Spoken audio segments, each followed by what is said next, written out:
Nós vamos começar agora a segunda parte da aula, psicanálise 2. Nós temos aí uma imagem que agora ficou animada. Lembra aquela brincadeirazinha de garoto? Fiquei de mal.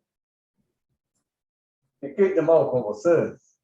Na terceira série, lembra? Isso. Fiquei de mal. Então, isso acontece. O fiquei de mal acontece conosco. E assim, um dia o analista manifestou a sua aprovação, vejam bem isso, a sua aprovação ante uma opinião do paciente, com um breve sim. Foi aí que o paciente se enfureceu, o que o levou a se surpreender com a sua própria atitude. É interessante isso, não é? Estavam falando disso hoje na sessão de supervisão, não, Raquel? Com isso, ficou claro que a aprovação do analista traduzia para ele, simultaneamente, uma sensação de proximidade humana que ele não podia tolerar, pelo que sentiu a necessidade ingente de atacar para manter o analista à distância. Então, a neutralidade é indispensável, mesmo quando a gente acha que ele fez certo. É muito comum para muitos analistas a sua atenção na incrementação da aliança terapêutica. Às vezes fica ansioso e com atenção muito forte para promover a aliança terapêutica. Isso tem que transcorrer de uma forma tranquila. Enquanto que alguns analistas não fazem relação à conservação da neutralidade, que contribui para o desenvolvimento da neurose de transferência. Neutro. A neutralidade contribui para a neurotransferência, ou seja, faz com que a pessoa realmente transfira aquilo que ela está precisando para transferir. Aí, na verdade, convém que nós sejamos flexíveis, oscilando entre duas posturas. Sendo de bom arbítrio, que o analista conheça qual seja a sua tendência característica. Então, você também precisa se conhecer. Para você observar como é que você está reagindo diante de uma sessão de análise. É lógico, se sente em dúvida, precisa chamar a supervisão, como muito bem fez a Raquel hoje. A influência do superego passa muitas vezes inadvertida. A gente não percebe. Mas temos que entender que está sempre funcionando, porque está cheio de mecanismos de defesa. É assim que a coisa anda. E com isso, prejudica uma aliança terapêutica. Uma vez que a análise traz de volta ao paciente, situações em que foi obrigado a trabalhar, revoltado contra a obrigação de fazê-lo.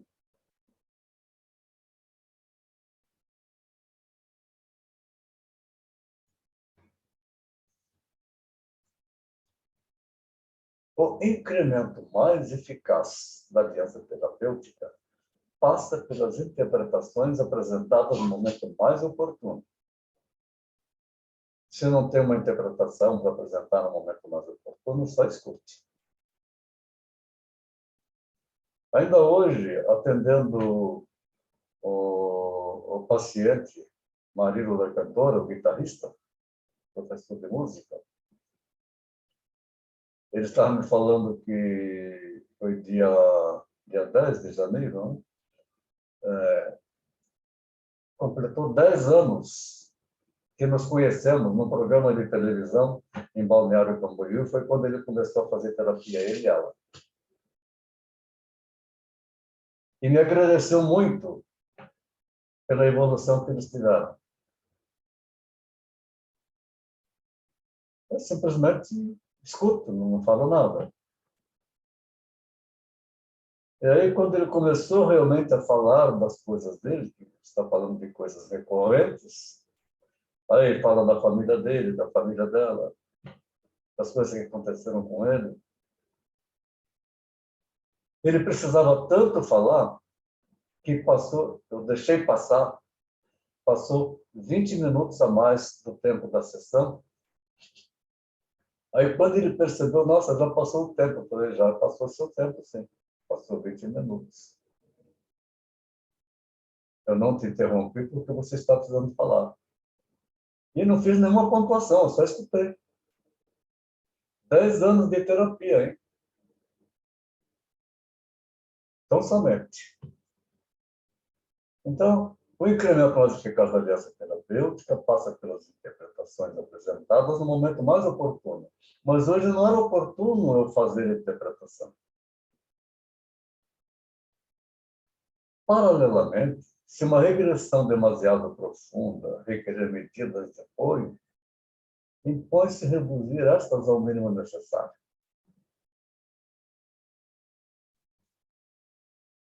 Se uma regressão demasiado profunda requerer medidas de apoio, impõe-se reduzir o mínimo necessário. Ou seja, pontuar menos sobre o seu passado. Deixa que estude naturalmente.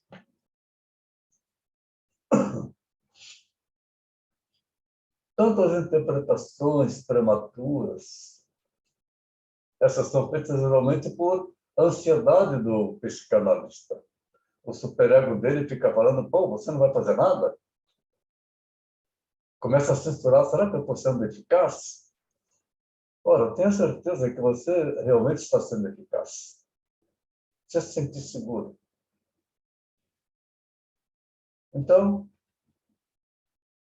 tanto as impressões, interpretações prematuras, como as interpretações tardias, vão demonstrar uma compreensão deficiente do analisando, o que, portanto, acaba abalando a aliança terapêutica.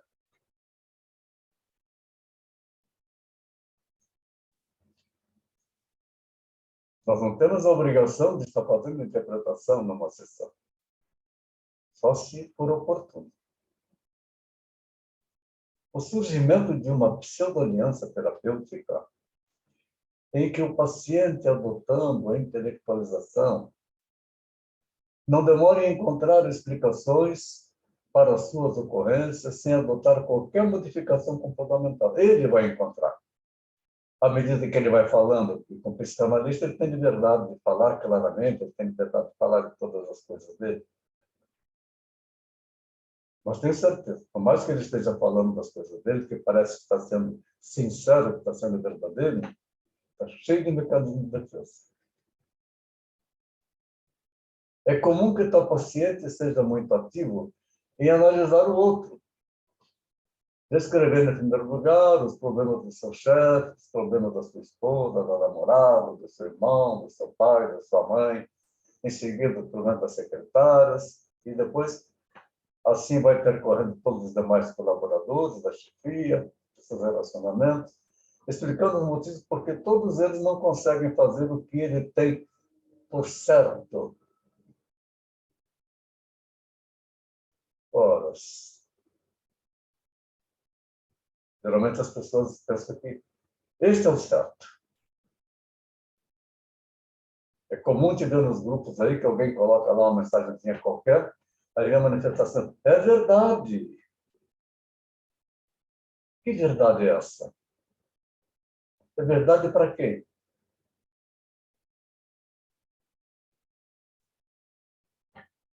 É comum que tal paciente seja muito ativo em analisar outro, descrevendo, em primeiro lugar, os problemas do seu chefe. Isso é interessante.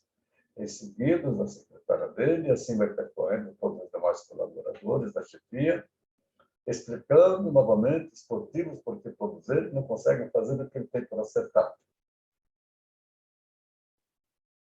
O que eu tenho como certo para mim pode não ser certo para vocês. Eu, quando faço aquela comparação, é certo no Brasil fazer uma churrascada, um costelaço, e na Índia, onde a vaca é sagrada? Aí fazer a pergunta, quem é que está certo, quem é que está errado?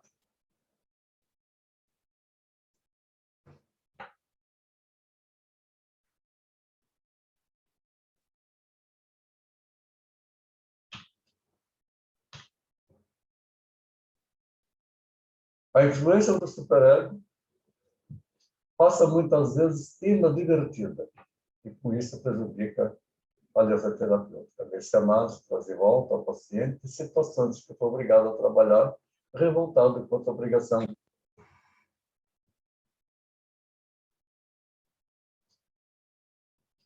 A aliança terapêutica continuará exercendo um importante papel, mesmo depois da análise. Assim, nós vamos ver que os analisandos sempre mencionam a paciência, o respeito, exteriorizados pelo analista, ante os esforços demonstrados com o fim de conseguir uma solução para os seus problemas. E nós não fizemos esforço nenhum para conseguir solução do problema dele. É ele que está resolvendo o problema dele com a análise. Ainda que por vias tortuosas, psicolorosas, observação que, na verdade, contribui mais para a eficácia da análise do que as brilhantes interpretações isoladas da parte do analista. Me vem à memória agora o caso de um homem de seus 35 anos, que veio no consultório desesperado, porque estava apaixonado. E essa paixão que ele tinha, ele queria se casar com esta mulher, uma gaúcha, e ele também gaúcho, mas não estava dando certo e ela já estava saindo com outro. Então ele estava desesperado. Então trabalhamos isso durante meses, a fim de que ele fosse se libertando dessa fixação sexual. Isso não é amor, isso é paixão. E ele foi se libertando. E ele me indicou vários pacientes, principalmente mulheres. Mulheres com quem ele tinha algum relacionamento, pode ser de amizade, poderia ser de negócio, como também de possibilidade de namoro. Então ele dizia assim, nossa, é impressionante o psicanalista. Você vai lá com seus problemas, ele conta umas historinhas, e aquelas historinhas encaixam na vida da gente. E aí a gente resolve. Parece mágica. Metáforas?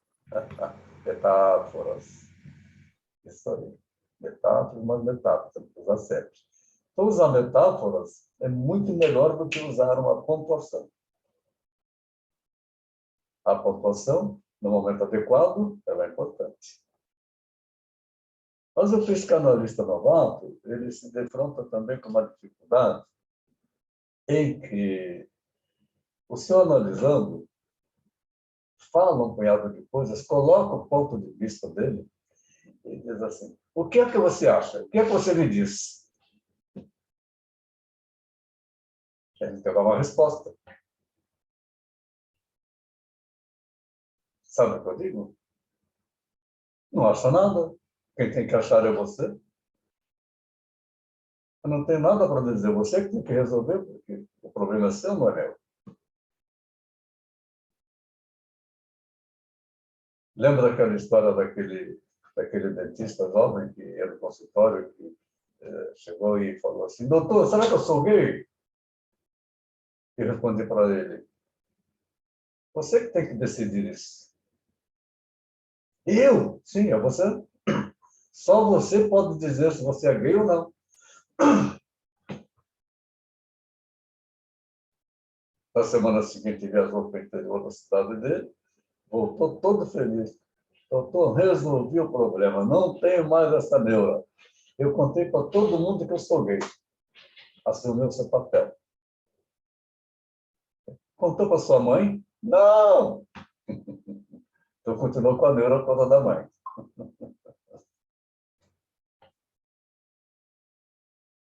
A resistência que toda a sessão apresenta implica todas as forças dentro do paciente, que se opõem aos procedimentos e processos do trabalho psicanalítico. em maior ou menor grau, ela está presente desde o começo até o fim do tratamento.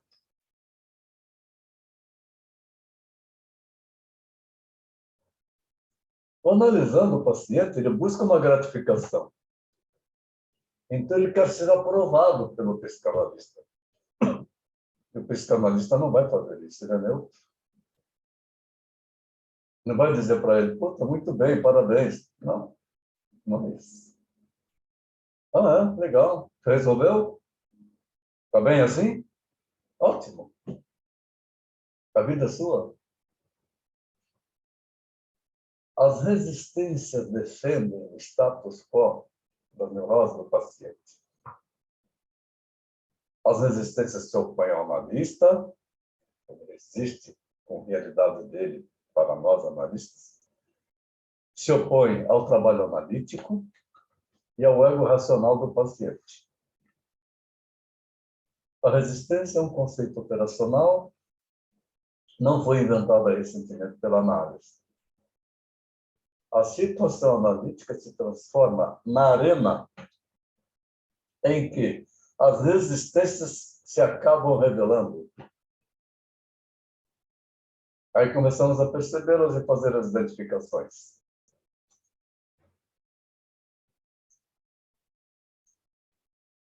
Nós temos a resistência da repressão, que consiste nessa repressão que o ego faz de toda percepção que causa algum sofrimento. Isso é interessante, né? Se vem o pensamento, ele quer falar sobre uma determinada situação, mas aquilo vai trazer para ele algo desagradável, ele manipula isto e muda a conversa. E na transferência, a paciente ou paciente manifesta uma resistência contra a emergência de uma transferência negativa ou sexual com seu analista.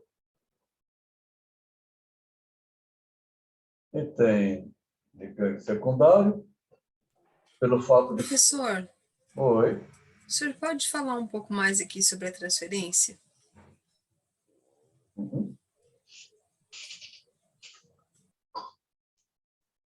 A transferência que a pessoa está fazendo, Raquel, ela não vem real, inteligível, entendível.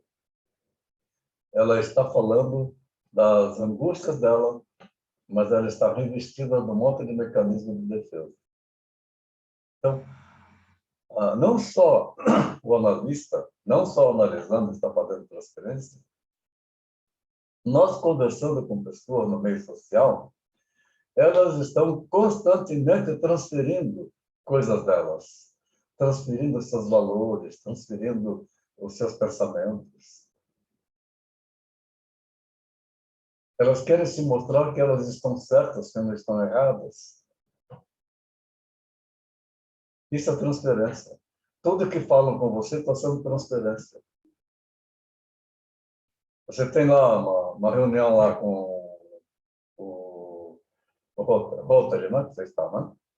Lions. Não te Lions. Lions, está reunião lá com o Lions. Começa a observar o quanto de transferência que é feito. Transferência de cada um. Estão transferindo o tempo todo as suas angústias. Isso tudo é transferência. Ficou claro, Raquel? Então, tem a transferência de ganho secundário, quando a gente fala pelo fato que a própria doença, a doença é a neurose. Neurose é patologia, doença. Concede um benefício a certos pacientes. Então, ela tem prazer na doença dela. Ela tem prazer no sofrimento, de se mostrar como uma mártir, como uma batalhadora para vencer as dificuldades. Ela tem a necessidade de falar dela e denegrir do outro para que o ego dela possa brilhar mais, para que o narciso dela possa vir à tona. Então, consegue esse benefício a certos pacientes, com os pacientes histéricos.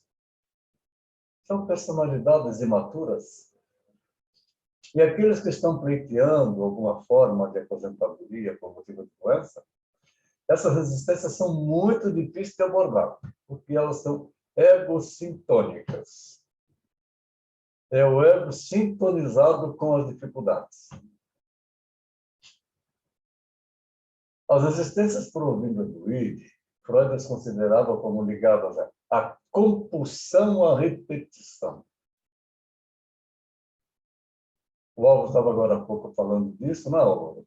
A compulsão à repetição das pessoas que só falam e têm o prazer nas notícias ruins. Tem que assistir Jornal Nacional, tem que assistir esses jornais, tem que ler esses jornais todos, que você pega um lixo, não tem nada de bom ali. E Tem que procurar uns pessimistas para ficar mais à vontade. Como é que é? E ainda procurar os pessimistas, o grupo de pessimistas, para em sintonia ficar mais à vontade. E ainda quer convencer a gente que esse é o caminho, que ele está certo. Ah, de certeza. Aí, alguns argumentam assim, não, você não assiste o Jornal Nacional? Mas a informação é cultura, você fica informado de tudo que está acontecendo no mundo. Por que adianta ficar informado de tudo que está acontecendo no mundo se você não é capaz de resolver as suas questões pessoais? Você vai resolver a vida dos outros? Não. Vai ficar só fazendo fofoca da vida dos outros. Falando da vida dos outros, falando de notícia ruim, falando do Bolsonaro, falando do Lula, falando da esquerda, da direita. A pessoa tem que aprender a cuidar da sua vida pessoal, em primeiro lugar. Pode ter as suas opiniões a respeito, sim, mas não tem que convencer o outro que ele está certo. Então, como se fala, estéreo, personalidades imaturas, aqueles que estão pleiteando alguma forma de aposentadoria por motivo de doença. As resistências provindas do id, Freud as considerava como a compulsão à repetição. Princípio do prazer. Sempre em busca da satisfação da primeira experiência. Compulsão à repetição. E como não acerta, compulsão de novo, faz de novo. E como não resolve, faz de novo. Como o noticiário não resolve a vida dele, ele faz de novo porque acabou tendo prazer na desgraça que lhe é passada. A maioria da população é explorada desta forma. Então, isso juntamente com a adesividade da libido promove uma resistência contra mudanças. Resistência a mudanças. A mudar coisas dentro dela, a mudar seus valores. Principalmente quando a pessoa está mais envolvida com valores religiosos, com crenças. Não importa qual delas. Pode ser espírita, pode ser candomblé, pode ser umbanda, pode ser católica, pode ser evangélica. E não se libertam. Fica difícil dela fazer a mudança porque a libido dela tem prazer naquela escravidão. Ô, professor, olhando para as resistências provindas do id, aquele caso que a gente conversou hoje na supervisão, da questão da procrastinação, não sei se o senhor lembra da minha paciente, está bastante relacionado com isso, né? A dificuldade de promover uma mudança, de ficar se, sei lá, auto-sabotando, se martirizando, presa, não numa crença religiosa ou qualquer coisa, mas naquilo que foi vivenciado na infância. Seria isso? Seria uma resistência provinda do id? Sim, provinda do id. Porque o id está sempre em busca do prazer. Então, com isso, ele gera procrastinação. Mas o ego quer realizar e ele fica ruim com a procrastinação porque o superego começa a encher o saco dele. Percebe? É Antônio? compulsão à repetição. E como é que fica aí? Da libido. A adesividade da libido na preguiça, no prazer, não deixar para depois. Assim vai. O ego racional, esse pode mudar, mas ele precisa estabelecer comandos para ele.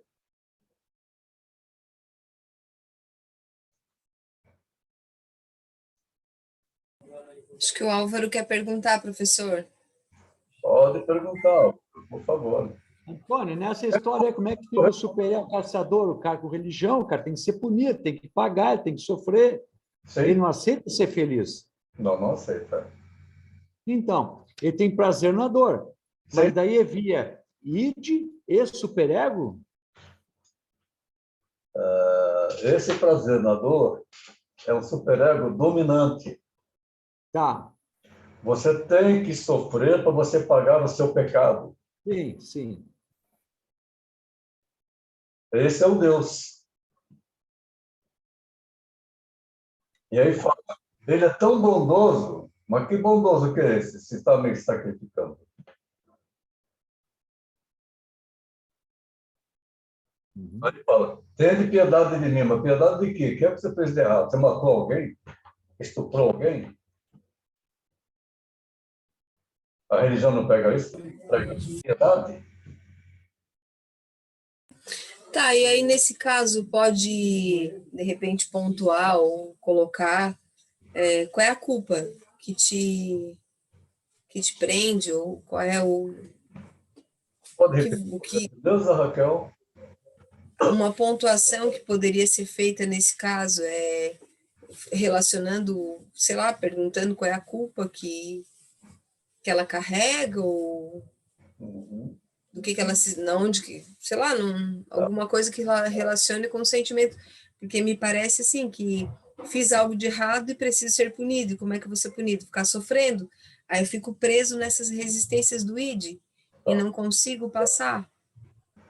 Se uma pessoa ela está prisioneira do superego nesse sentido religioso, você não vai fazer pontuação nenhuma.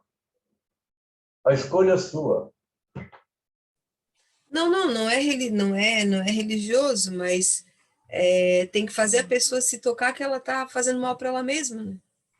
Não. Quer dizer, Não. lá venho eu com a minha questão de novo, Isso. que a gente conversou já à tarde. Já respondi? Você não tem que fazer. Você só está na associação livre. Atenção flutuante na fala. Certo? Acho que eu tenho que trabalhar mais a questão da minha ansiedade, porque às vezes eu percebo e aí eu quero que a pessoa enxergue, quem tem que enxergar é ela, não sou eu, né? Tem que pontuar. Eu tenho que trabalhar isso. Uhum. Porque hoje trabalhando muito isso, você sabe o que eu vou falar, né? Senão não saberia. Poderia imaginar, eu acho que ele vai falar isso. Mas não é dona do meu pensamento, tá certo? Então, volta aqui. Paciente eterno é aquele que nunca chega à dissolução da neurose de transferência, passando a análise a ter um lugar permanente na sua vida real.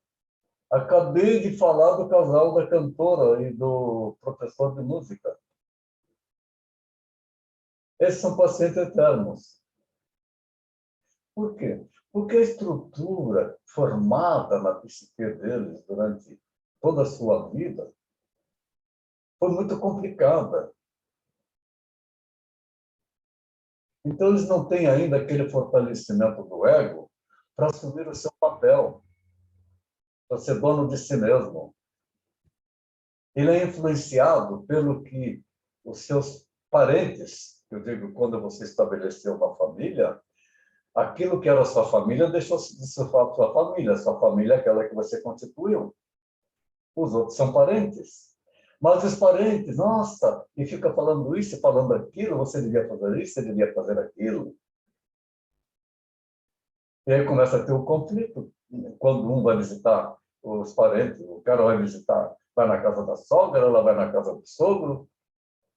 Quando saem de lá, eles saem dizendo assim, nossa, é um manicômio. Mas eles foram criados nesse manicômio. E para cortar esses elos que estão prendendo lá no mito de Platão, lá no fundo da caverna, leva muito tempo. Ou às vezes nem corta. Às vezes nem corta, se distancia. Mas é muito fácil de voltar. Bem isso. Por isso que o paciente eterno, ele nunca chega à dissolução da sua neurose de transferência, não resolve todas as suas neuroses, passando a análise para um lugar permanente na sua vida real, porque eu preciso da análise para poder me ajustar.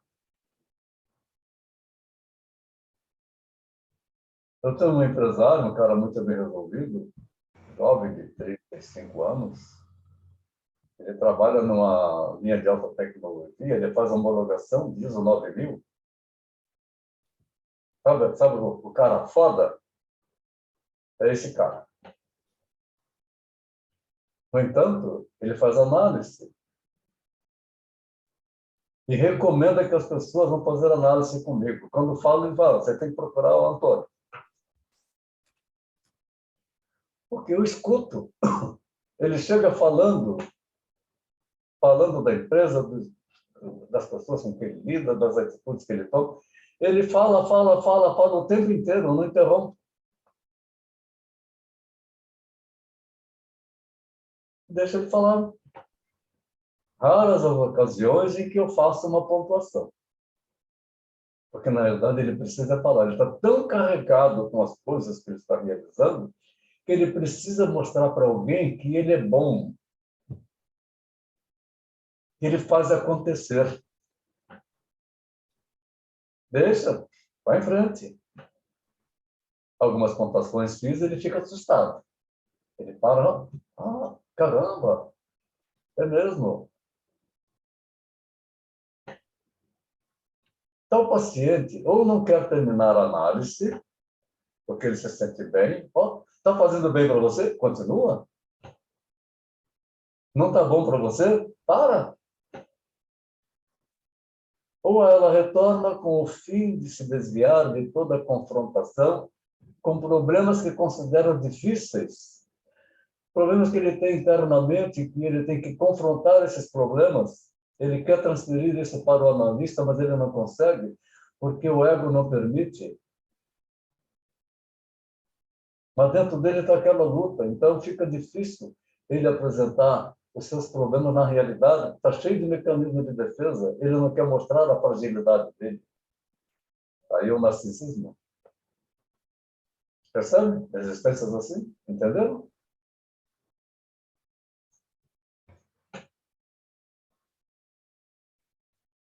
Aí, o paciente particularmente racional é encontrado principalmente entre os candidatos a psicanalistas. E quando eles começaram no curso, logo na primeira fala, eu disse a vocês, vocês estão chegando aqui uma pessoa, daqui a 6 meses será um outro, no final do curso, a pessoa que chegou aqui não existe mais, é outra pessoa. Aí concluiu o curso. Mas pode ser que nos primeiros 6 meses não consiga continuar o curso, porque não consegue vencer as suas coisas internas. Então, ele é muito racional, encontrado principalmente os candidatos a psicanalistas. É alguém que pensa a partir do seguinte esquema. Sendo um analista tão racional, posso eu me comportar irracionalmente?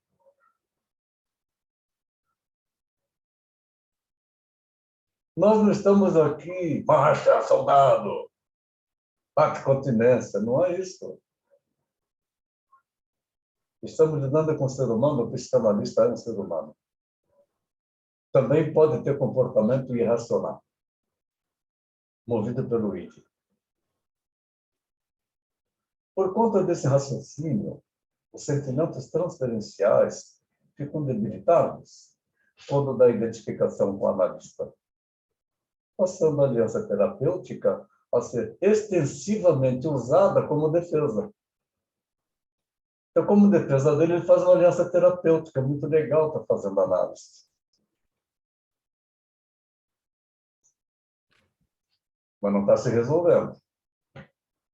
O caso do homem da guitarra, marido da cantora, ele tem uma aliança terapêutica, que isso eu acho que vai até o fim de quando eu estiver atendendo ele, que está há 10 anos comigo, porque o narciso dele não permite. Então, deixa a coisa correr. Se uma hora caiu um insight, ele compreende tudo, mas ele não faz. É um procrastinador nato. Não resolve as suas questões pessoais, internas. No caso de não se chegar a experienciar um trabalho comum, baseado no respeito mútuo, vai acontecer que o analisando conseguirá apenas confiança suficiente em si mesmo para analisar sozinho os seus conflitos. Então, o fato dele estar contando sobre seus conflitos, e que só ele sabe o quanto que ele está de resistência, que ele está mascarando, mas chega em determinado ponto que ele começa a ter insights, e aí ele analisa os seus próprios conflitos, para ver se pode decidir ou não. Mas isto não ensejará o mesmo nível de resultados, como os que se pode conseguir a partir do estabelecimento de uma aliança terapêutica, fundamentada no respeito mútuo e numa igualdade. Então, esse empresário que eu falei com vocês agora há pouco, ele falando de como estrutura a empresa, das coisas que ele faz para a empresa, quantas coisas que eu pontuei para ele, que eu mostrei para ele, que ele adotou. Mas não dizendo, faça isso. Simplesmente mostrei de uma outra forma. E aí ele executa, e ele fica satisfeito porque ele teve a capacidade de fazer.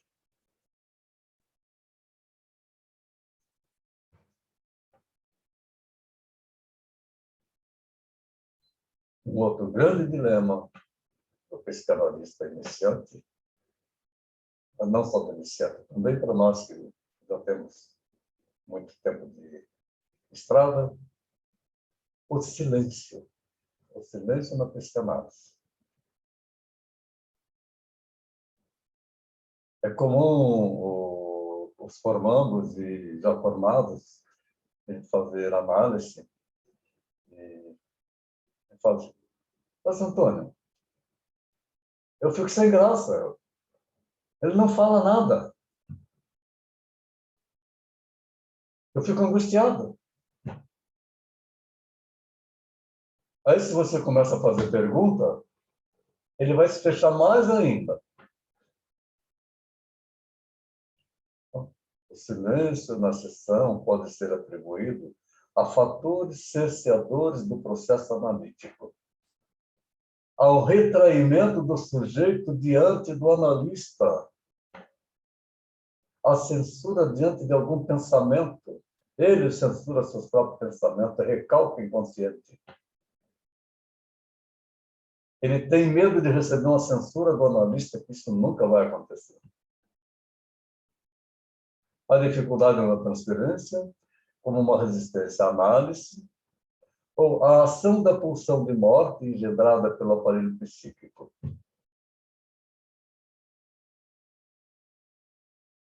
Então, se lembra quando eu contei para vocês uma passagem com o filho do avô, que veio a primeira vez, me falou que ele, há 10 anos que ele já se trata, que ele toma remédio, já passou por um monte de psiquiatra, fez terapia com psicóloga durante 10 anos, e agora ele veio tentar aqui comigo, porque nada disso está resolvendo. E quando começou, me disse assim, tá bom, você pergunta e eu respondo. Vamos fazer um ping-pong. E eu disse, não, psicanálise não é isso. Eu não vou fazer ping-pong. A terapia psicanalítica é eu te escutar, é eu te ouvir. É associação livre. Você fala o que você quiser. Eu não preciso falar nada. É só você que precisa falar. Você tem 50 minutos para falar. tudo que você quiser, sabendo que aqui não tem certo, não tem errado, não tem julgamento. E tudo que você falar aqui, daqui não sai nem com mandato judicial. Quando eu saio daqui, terminou a sessão, terminou a sessão. Vai entrar outra pessoa, eu já saí da sua vida. Já estou entrando no mundo de outra pessoa. Mas fique à vontade. Se você não quiser falar nada, não fala. Fala só se tiver vontade de falar. Você tem 50 minutos na sessão. Nós estamos aqui, já tem 10 minutos. Portanto, então tem mais 40 minutos. Fique à vontade. E não falei mais nada. Veio um dilúvio de fala. Cheia de mecanismos de defesa. Terminou a sessão? Ok. Vai dar continuidade? Agendamos então para a semana que vem, nesse horário? Tudo bem? Tá certo? Tá certo. Mas é interessante, minha gente, sempre na véspera, você passar mensagem para o seu paciente. Amanhã temos encontro no consultório às tantas horas. Agradeço por confirmar a presença. Mas como os médicos fazem também, né? Tem uma consulta marcada. Só que não vamos usar esse termo, consulta. Nós temos um encontro amanhã no consultório, às tantas horas. Por favor, confirme a presença.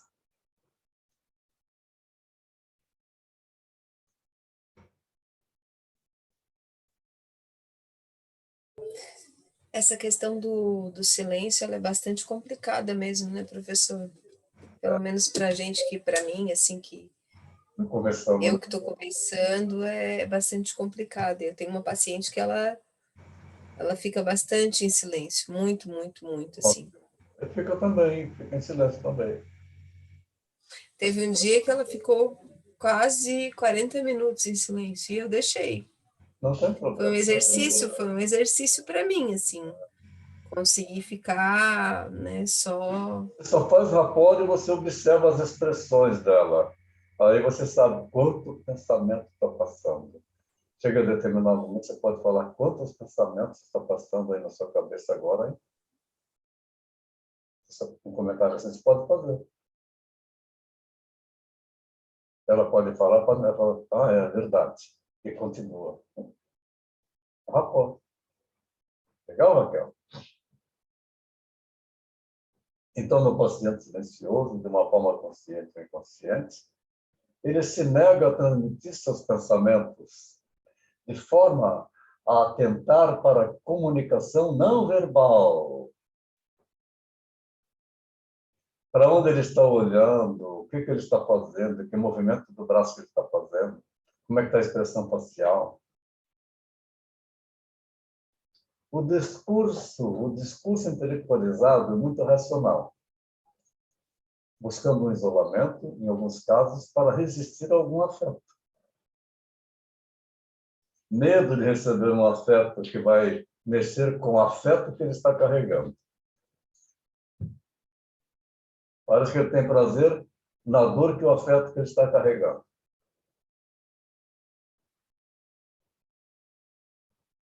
Uma postura fixa, intranquila. Movimentos repentinos. Se fixa num determinado assunto, num tempo, passado ou presente, em trivialidades, em assuntos externos, para evitar uma introspecção, mecanismo de defesa. Fala sobre o tempo. Falou alguma coisa, Álvaro? Está sem áudio.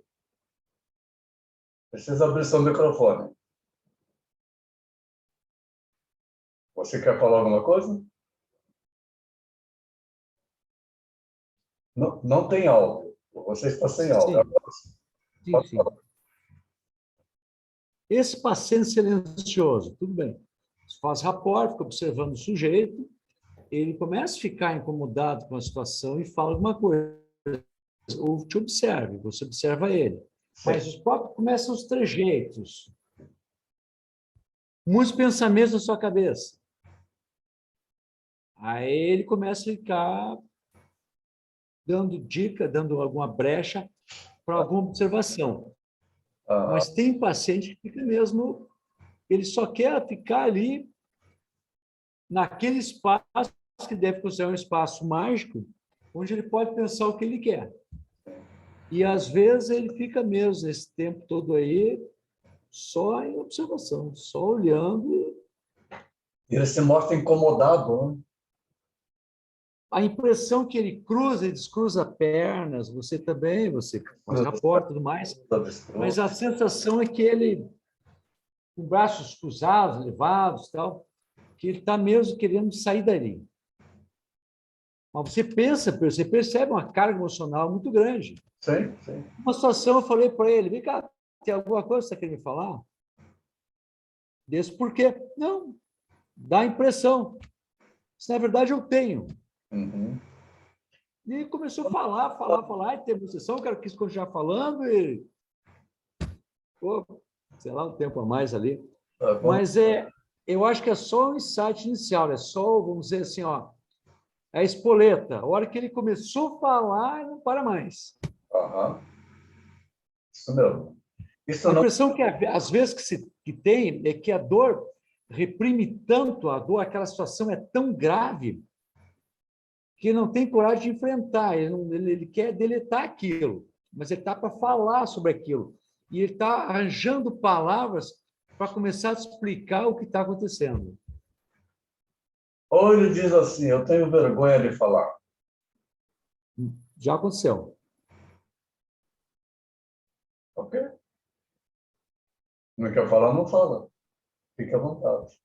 Quando eu faço essa com paciente silencioso, que fica assim, ele desvia o olhar da gente, ele não olha para a gente, ele desvia, e vai passando o tempo, só observando, então, sutilmente, quantos pensamentos estão passando aí agora, não? Ele pode falar, você gostaria de falar sobre algum deles? Não, ok. Mas geralmente essa pontuação faz ele falar. E teve um caso diferente também, Antônio. E Teve como? uma senhora do silêncio, tal, isso mesmo, se você falar sobre algum pensamento, algum desses aí, tu percebe com os teus olhos ali, você está movendo olhos em várias direções, você está com muitos pensamentos, à vontade, tal. Ela disse, eu sei que tu sabe o que eu estou pensando. E eu fiquei quieto. E começou a contar. E eu fiquei olhando.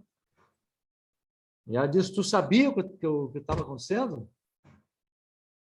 Ora, eu sabia que tinha alguma coisa para me contar. Mas ela ficou na fantasia dela que eu sabia o que ela estava pensando. Ela contou. Porque ela acredita que você leu o pensamento dela. Exatamente. Tudo bem. Não fala nada. Não precisa nada mesmo, você não me pegava. Tem cada uma que, olha, fantasia, assim, é incrível. Tem vergonha de falar. Observa. Oi? O caso do Peter Pan, 32 anos. Uma filha de 10 anos. Não tem namorada. É um cara jovem, inteligente, bonito. Mas ele não consegue conversar com uma mulher, ele tem vergonha. E quando toca no assunto da sexualidade, ele tem vergonha de falar. Uma ocasião eu pontuei ele assim, mas a necessidade sexual é do ser humano.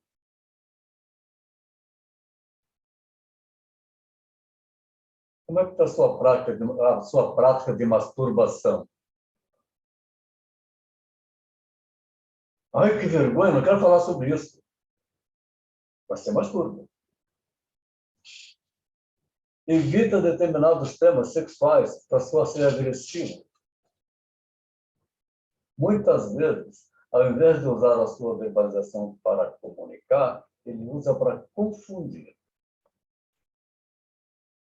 Então, o Peter Pan, ele começa as sessões dele, olha, já está comigo, eu estava olhando ali, eu tinha falado que era há alguns anos, sim, são muitos anos, já comigo há 9 anos.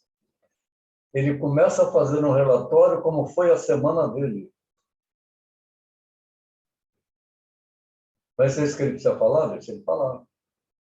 De vez em quando eu dou uma pontuação. Agora eu estou trabalhando com ele com pontuações para que ele possa entender que a filha dele de 10 anos está já passando por um processo de transformação, que ela vai menstruar, e ela vai querer namorar, e ela vai querer fazer sexo. Ah, isso não, isso não. Como não? É da natureza humana. Para ele também poder passar por esse período, senão vai ser um desastre para ele daqui a poucos meses. Então, isso aí também é outro paciente eterno, que sempre vai precisar desse apoio.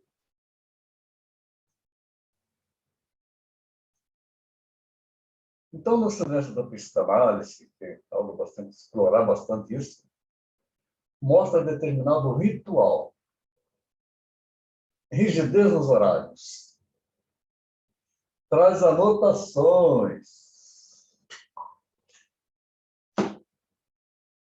começa a sessão de uma mesma forma ou com assuntos já decorados. Eu chego e falo assim, sobre o que nós vamos falar hoje? O que é que você quer saber? Fala por subentendidos e enigmas, fazendo da análise um jogo de adivinhação. Já outros transformam a sessão em polêmica, como se a análise fosse um jogo de opiniões. Eles querem discutir opiniões. E como a gente não entra no jogo, ele tem duas opções. Ou continuar na análise ou ele foge da análise.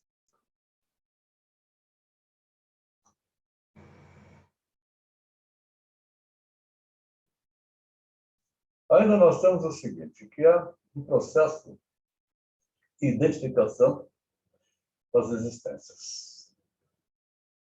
5 espécies de resistências que emanam em 3 direções.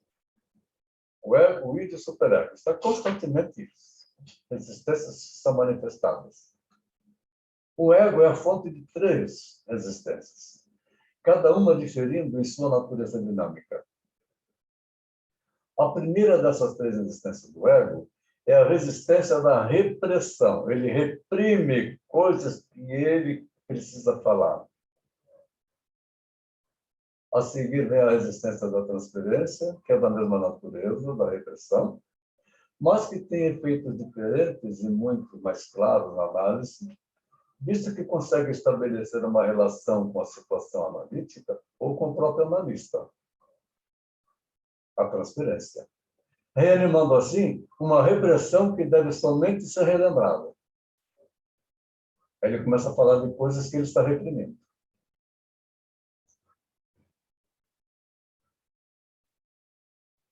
Segundo Freud, eles se queixam da doença, mas as exploram com todas as suas forças. E se alguém tenta afastá-las das suas doenças, defendem-na como o proverbial leoa com seus filhotes. Tem prazer na sua doença. E com isso nós temos que buscar os tipos, as fontes de identificação das resistências. A terceira resistência, embora também do ego, é de natureza inteiramente diferente. Ela advém do ganho proveniente da doença que está dizendo Freud aqui agora. E se baseia numa assimilação do sintoma do ego. Representa uma não disposição de renunciar a qualquer satisfação ou alívio que tenha sido obtido. É que ele diz assim, este é meu karma, é a minha cruz que eu tenho que carregar. Esse é o dito popular, né?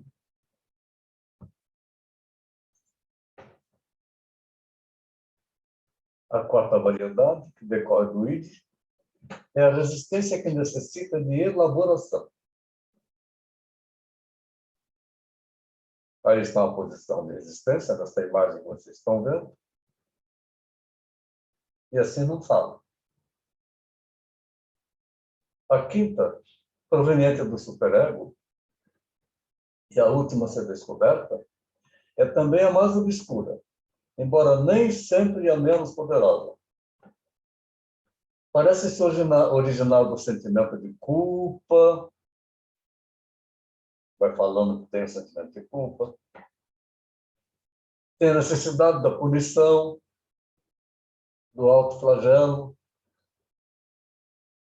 opondo-se a todo movimento no sentido do êxito, inclusive a recuperação do próprio paciente pela análise.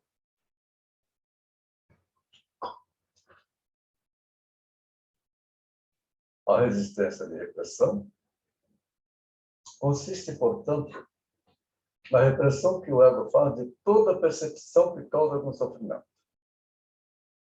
A de transferência, o paciente manifesta uma resistência contra a emergência de uma transferência negativa ou sexual com seu analista. De ganho secundário, pelo fato de que a própria doença concede um benefício a certos pacientes, como histéricos, personalidades imaturas e aqueles que estão pleiteando alguma forma de aposentadoria por motivo de doença. Essas resistências são muito difíceis de abordar, porque são egocintônicas. Portanto, por aquilo que nós falamos de resistência. Deixa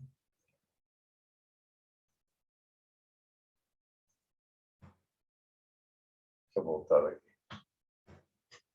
O Freud, ele considerava a resistência para dentro do vídeo como ligada à compulsão à repetição e que, juntamente com a adesividade da libido, promove essa resistência contra as mudanças. A adesividade da libido num problema, numa causa. A energia está colocada lá. A resistência oriunda do superego, a mais difícil de ser trabalhada, segundo Freud, por causa dos sentimentos de culpa que exigem punição.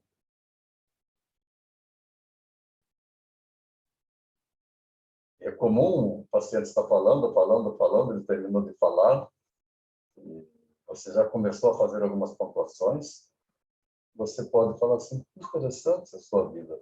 Você tem algum sentimento de culpa, algum remorso de alguma coisa na sua vida? Que na fala dele você vai perceber. Não, não tem, não tem. Mas fica quieto, daqui a pouco começa a sair. Então, no clássico Análise Terminado e Interminável, Freud introduz alguns novos postulados teóricos, técnicos, que se pode dizer que aí ele formula um sexto tipo de resistência. Aqui é provida do ego contra o próprio ego. Em certos casos, o ego considera a própria cura como um novo perigo. Nossa, mas vamos me livrar disso. Como é que eu vou ficar? Vai ficar um vazio dentro de mim. Entenderam?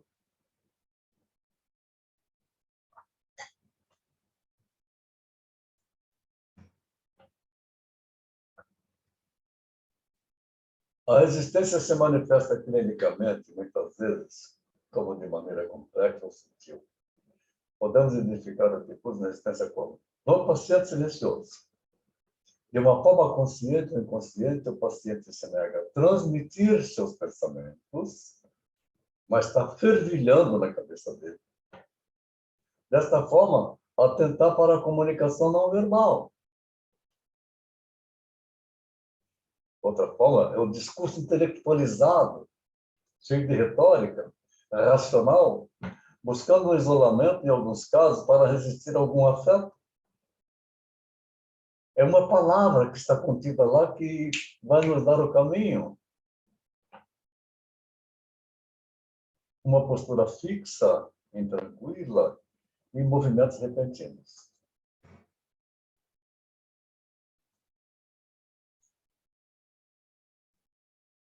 Voltando a falar novamente, que ele fica fixado num determinado assunto, quando ele começa a falar, num tempo, passado ou presente, em trivialidades, assuntos externos, evitando a introspecção.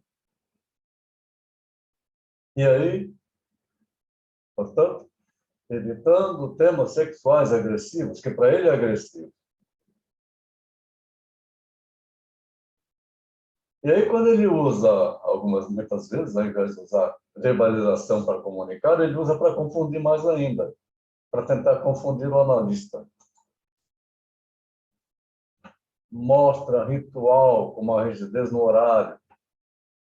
Traz anotações, a sessão de uma mesma forma com outros assuntos já decorados. A maneira de falar é muito técnica, racional, formal. Evita certas palavras pelos seus sinônimos. Fala muito enfaticamente sobre algo. Repete. Fala por subentendidos e enigmas. Fazendo da análise um jogo de adivinhação. Já outros transformam a sessão em polêmica, como se a análise fosse, portanto, um jogo de opiniões. Psicanalista não tem opinião. Psicanalista não pode imaginar o que ele vai dizer. É uma caixa de surpresa sempre. Uma coisa muito importante observar, quanto mais frágil o ego do paciente, mais forte é para resistir. Um ego bem resolvido não tem vergonha de falar de si, ele põe para fora seus problemas. Isso é ego bem resolvido. Um ego fortalecido.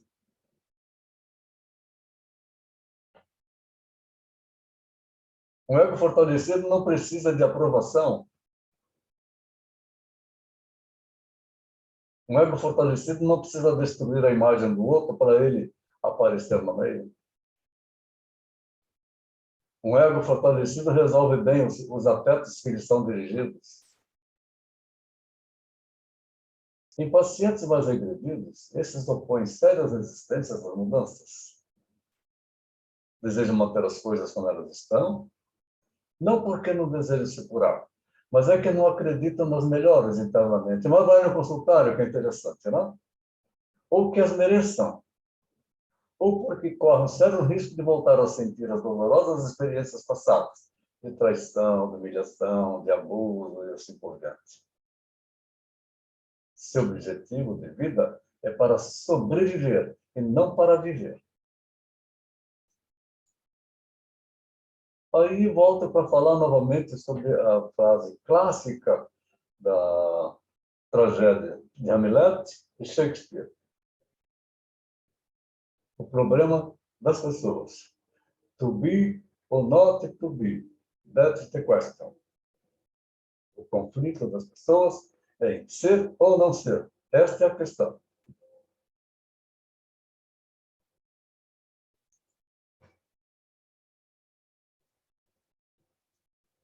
O paciente mantém com o analista um acordo manifesto e um desacordo latente, segundo Bion. Aparentemente ele é assíduo, colaborador, gentil, que concorda com o analista, aparentemente aceitando as interpretações. Porém, no fundo, ele as desvitaliza, achando-as não importantes. Entra por um ouvido e sai pelo outro. E de uma maneira sutil, sem demonstrar contradição, vai impondo e mantendo suas próprias opiniões, sem aceitar as pontuações do analista. O analista não apresenta a opinião dele, sim pontuações.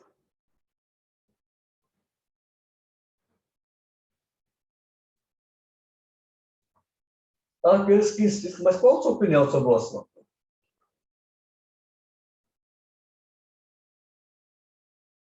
Eu não tenho opinião. Nós não estamos aqui para falar da minha opinião. E sim, estamos aqui para falar de você. Você não dá a sua opinião.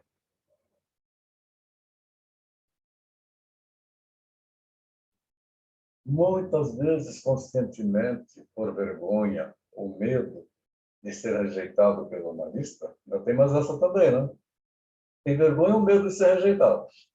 Esconde algum assunto que acham vão desonrá-lo, perante o analista. Querem manter uma imagem positiva diante do analista e, para fugir do assunto, passa a falar sobre trivialidades. A falar de outras coisas totalmente diferentes.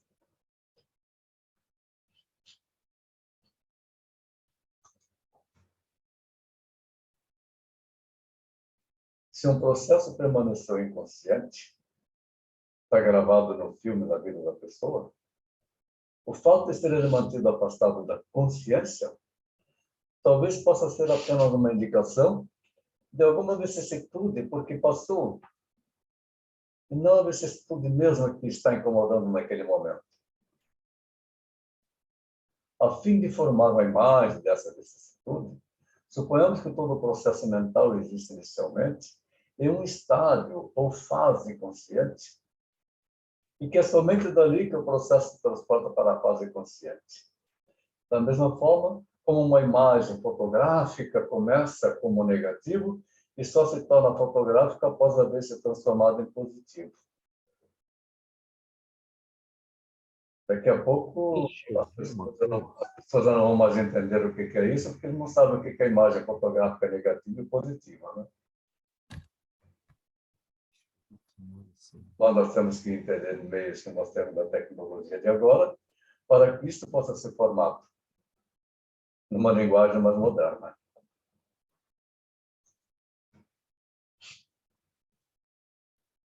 Nem todo negativo vai se transformar necessariamente em positivo.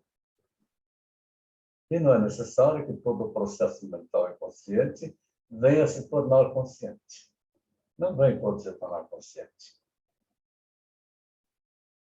Para qualquer impulso, a vicissitude da repressão consiste em o guarda não lhe permitir passar do sistema do inconsciente para o do pré-consciente. Lembra aquele filtro, né?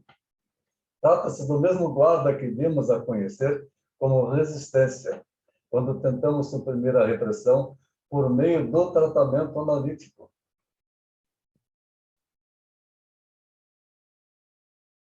Aí vem, então, um monte de pensamentos. Mas aí você está observando as reações. Ela está movimentando os olhos. Os olhos para cima, imaginando o que eu vou falar. O que ele vai pensar de mim. Tem tempo que eu vou quebrar isso. Olha, eu vou pensar de você absolutamente nada. Porque nós estamos vendo que ele está pensando nisso.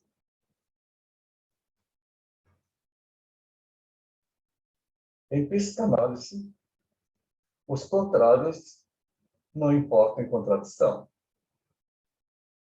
Nós poderíamos ampliar nossa tese e dizer que os sintomas objetivam uma satisfação sexual ou o rechaço da mesma. E que, na totalidade, o caráter positivo da realização do desejo prevalece na histeria e o negativo ascético na neurose obsessiva. Seus sintomas podem servir tanto à satisfação sexual como ao seu oposto, a frustração.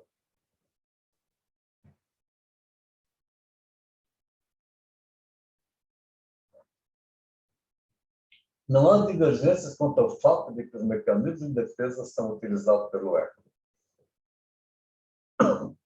Mas permanece aberta a questão teórica de saber se a sua utilização pressupõe sempre a existência de um ego organizado que seja o seu suporte. As defesas do ego podem se dividir da seguinte forma. Defesas bem-sucedidas que geram a cessação daquilo que se rejeita.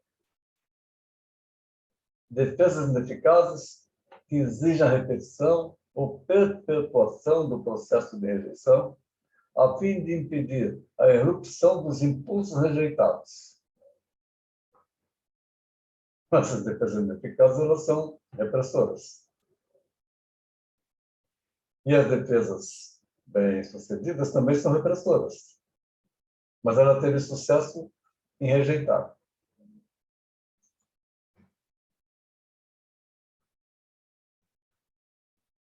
As defesas patogênicas, nas quais se aplicam as neuroses, pertencem à segunda categoria, defesas ineficazes, que é o processo de negação. É onde vão falando assim, eu não sou amargo, ou eu não sou azedo. É o Giló falar, eu não sou amargo.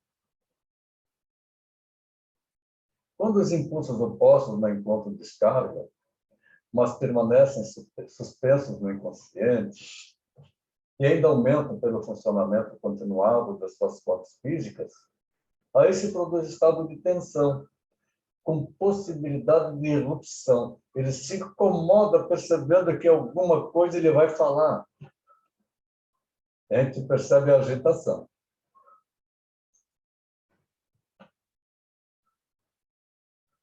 A sublimação, coisa maravilhosa, que é a sublimação. É o mais eficaz do mecanismo de defesa. Na medida em que canaliza seus impulsos libidinários para uma postura socialmente útil e aceitável, as defesas bem-sucedidas podem se colocar sob o tipo de sublimação, expressão que não designa mecanismo específico. O Peter Pan sublima no jogo de xadrez. Ele sublima em RPG, jogos de RPG.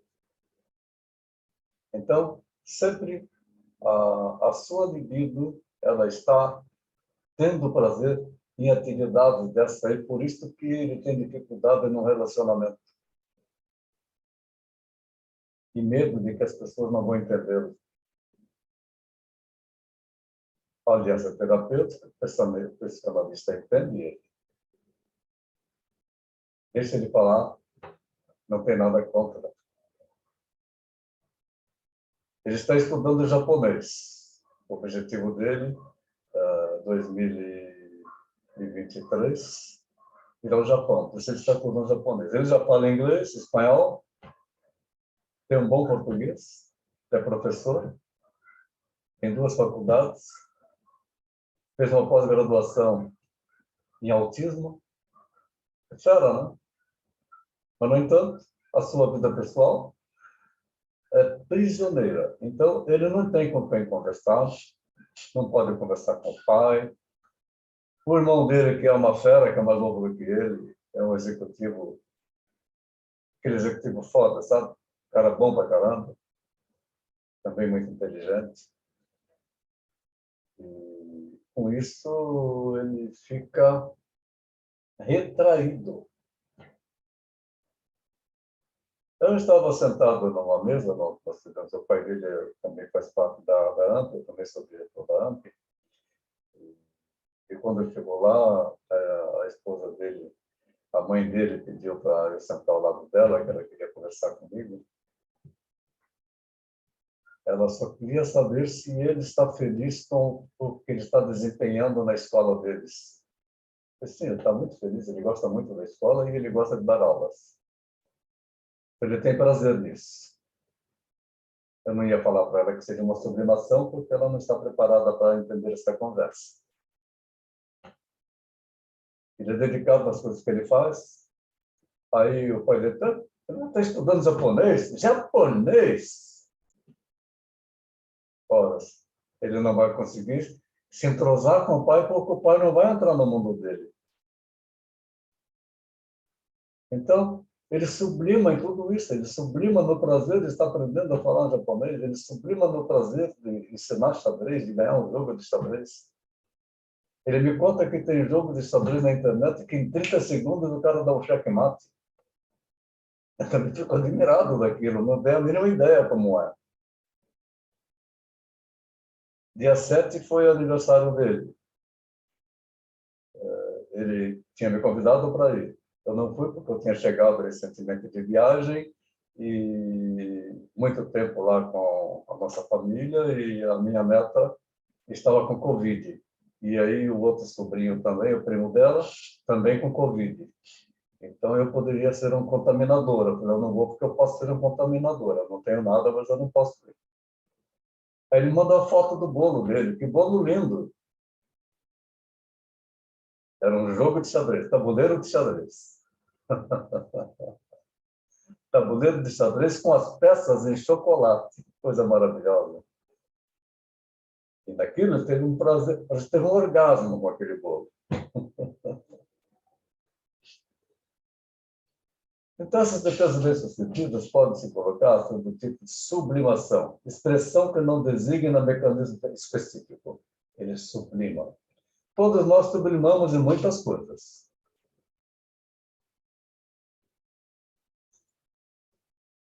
Vários mecanismos podem se usar nas defesas bem-sucedidas. Por exemplo, a transformação da passividade em atividade. O rodeio em volta de um assunto. O rodeio em volta de um assunto, mecanismo de defesa. A inversão de certo objetivo no objetivo oposto. Quando ele está falando de determinado objetivo, ele prestando bem atenção, depois podemos pontuar. Mas talvez seria isto, um totalmente oposto. E é o que ele está realmente com defesa, recalcando o referimento. O fator comum está em que, sob a influência do ego, a finalidade, ou o objetivo, ou um ou outro, se transforma sem bloquear a descarga adequada. Assim diz Freud. Nós somos apenas o que pensamos ser. Somos mais. Somos também o que lembramos. E aquilo que nos esquecemos. Somos as palavras que trocamos. Os enganos que cometemos. E os impulsos a que cedemos, sem querer, querendo, ato falho, xistes. As sublimações exigem uma torrente incontida de libido, tal qual a roda de um moinho precisa de um fluxo de água desimpedido e canalizado. Aí ela funciona. É por isso que as sublimações aparecem após a remoção de certa repressão.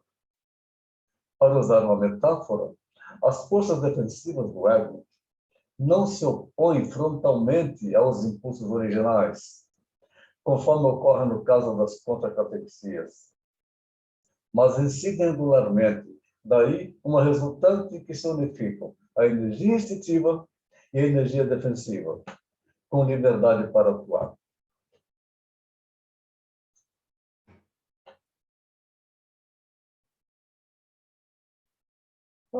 Canções tradicionais, famosas, aquela é tão sublime o amor, que na realidade é uma sublimação quando ele fala disso, mas é uma fixação na paixão da sexualidade. O objeto da sublimação são os desejos pré-genitais. Se estes tiverem sido reprimidos e se permanecem no inconsciente, competindo com a primazia genital, não podem ser sublimados. A capacidade do orgasmo genital é que possibilita a sublimação, dessexualização. Não a sexualização, dessexualização, não somente dos desejos pré-genitais, o que determina a possibilidade de o ego conseguir chegar à solução feliz desta ordem, não é nada fácil de dizer. E quando a pessoa sublima mesmo, sublima tudo em sublimação, ela esquece da sua vida sexual. Ela esquece do seu prazer genital.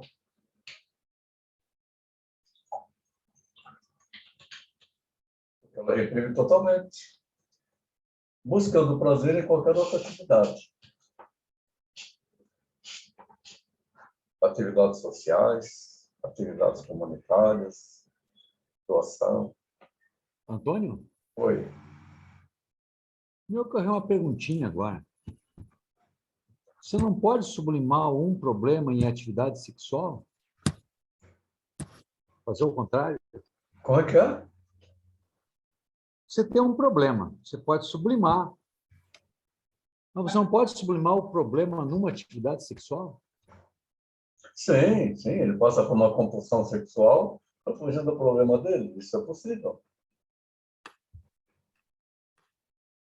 Mas aí ele não tem a adesividade da libido no problema. Ele tem a libido dele dirigida para a sexualidade. Sim. Então, numa atividade sexual, ele está fugindo da solução dos seus problemas. Mas aí não é sublimação. Aí seria o quê? Fuga mesmo? Aí são pulsões em busca de uma satisfação daquilo que está faltando para ele. Ficou claro? Claro, obrigado. De nada, Álvaro. Sempre bem-vindo às pontuações. Então, a sublimação se caracteriza assim. Inibição do objetivo. Dessexualização. Absorção completa de um instinto. Alteração dentro do ego. Qualidades todas essas que também se vê nos resultados de umas tantas identificações. Ou seja, no processo de formação do superego.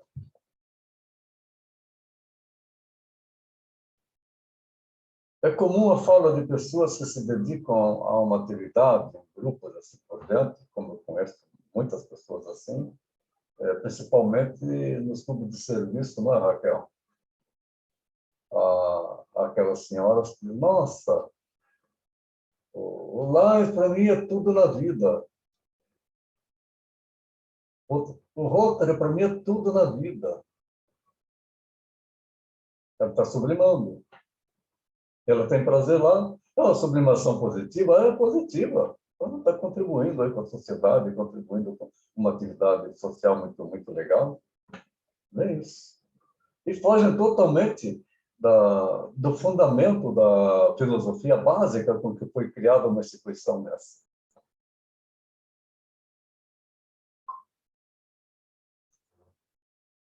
O fato empírico das sublimações, sobretudo as que surgiram na infância, depender da presença de modelos, de incentivos, que o ambiente forneça, direto ou indiretamente, corrobora a asserção de Freud no sentido de que a sublimação talvez se relacione intimamente com a identificação que ela faz inconscientemente. E a repressão, que é a operação psíquica, que pretende fazer desaparecer da consciência impulsionadores, sentimentos, desejos e conteúdos desagradáveis ou inoportunos, uma ideia, afeto, assim por diante. Nesse sentido, o recalque seria uma modalidade especial de repressão.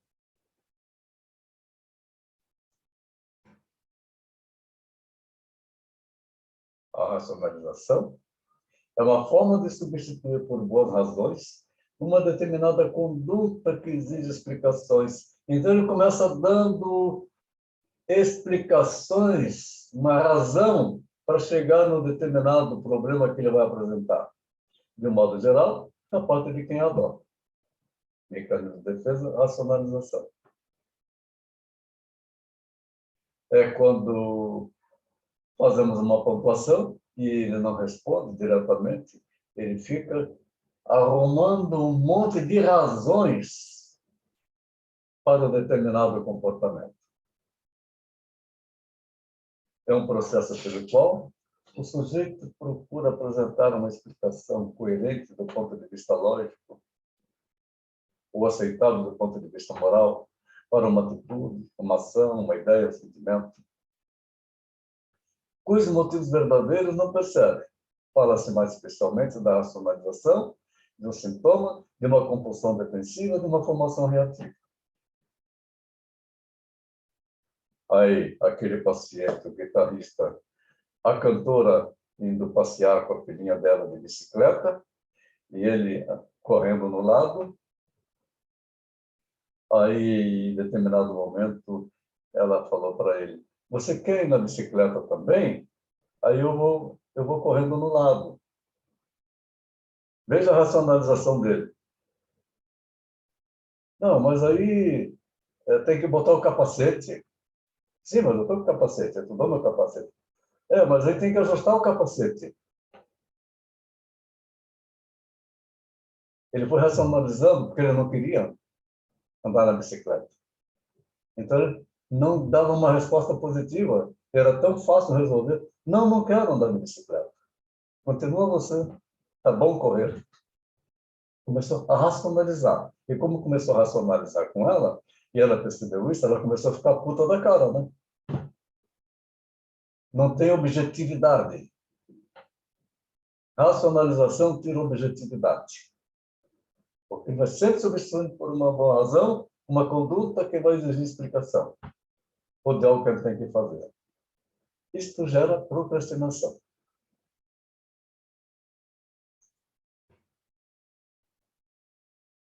A projeção se manifesta quando o ego não aceita reconhecer um impulso inaceitável do id e o atribui a outra pessoa. Ele está falando de outra pessoa, está falando de si mesma. Ela quer botar um defeito na outra pessoa para mostrar que a pessoa é uma pessoa boa, mas ela quer destruir aquela imagem, ela quer colocar um defeito naquela pessoa, porque é algo que está faltando nela. É o caso do menino que gostaria de roubar frutas no vizinho, sem ter coragem para tanto. E diz assim, que soube que um menino na mesma rua esteve tentando pular o muro do vizinho. Tendo utilizado no sentido muito geral, em neurofisiologia, em psicologia, para designar a operação pela qual um fato neurótico, neurológico ou psicológico é deslocado, localizado no exterior, quer passando do centro para a periferia, quer do sujeito para o objeto. Então, projeta numa outra pessoa algo que é dele. Não quer reconhecer seu impulso inaceitável do id e assim vai atribuir a outra pessoa.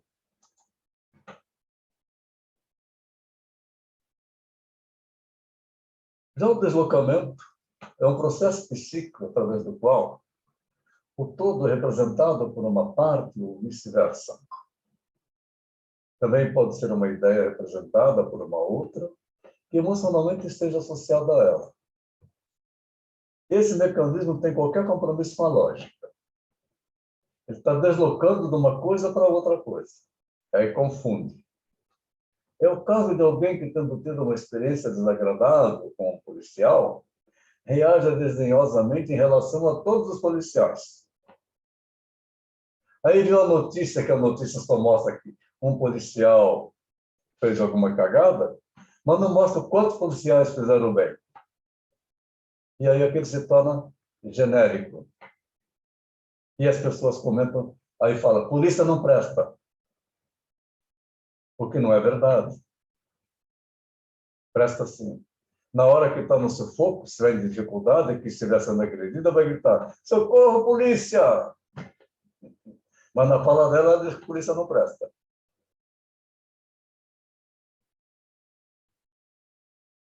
Aquele que diz que não crê em Deus, está fazendo uma viagem de avião. Dá uma pane no avião, o avião vai cair. Ai, meu Deus, me acuda! Nessa hora, Deus existe.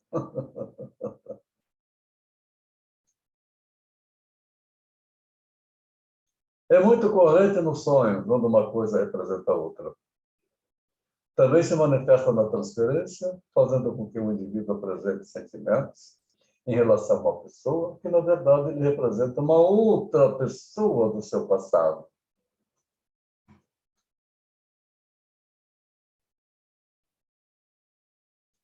Na identificação, que é o processo psíquico no qual o indivíduo assimila um aspecto, uma característica de outra, e se transforma, total ou parcialmente, apresentando-se conforme o modelo desse outro. Passa a interpretar um papel. A personalidade se constitui, se diferencia, por uma série de identificações.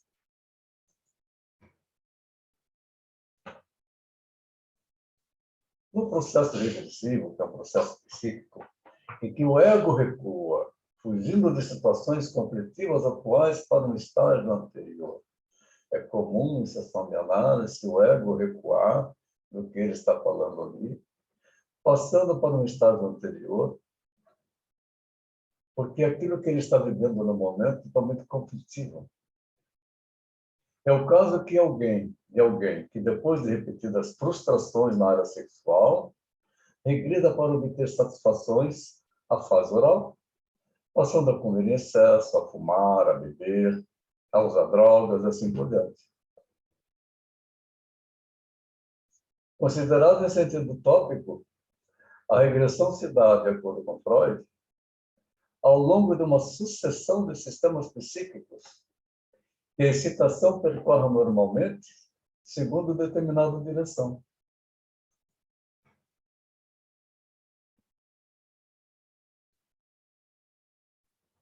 No sentido temporal, a regressão supõe uma sucessão genética e designa o retorno do sujeito às etapas ultrapassadas do seu desenvolvimento. Fases libidinais, relações de objeto, identificações, e assim por diante. É comum as pessoas buscarem numa regressão, como também tem a TDP, praticada por espíritos, terapias de vidas passadas, regressões de vidas passadas, para justificar o que ela está sendo agora. Ah, eu sou assim porque eu fui assim na minha outra vida. Está justificando? Está racionalizando? Ora, nós estamos aqui para desenvolver, e não para atribuir que nós estamos, de certa forma, por causa de alguma coisa. No sentido formal, a regressão designa a passagem a modos de expressão e de comportamento de nível inferior do ponto de vista da complexidade, da estruturação e da diferenciação.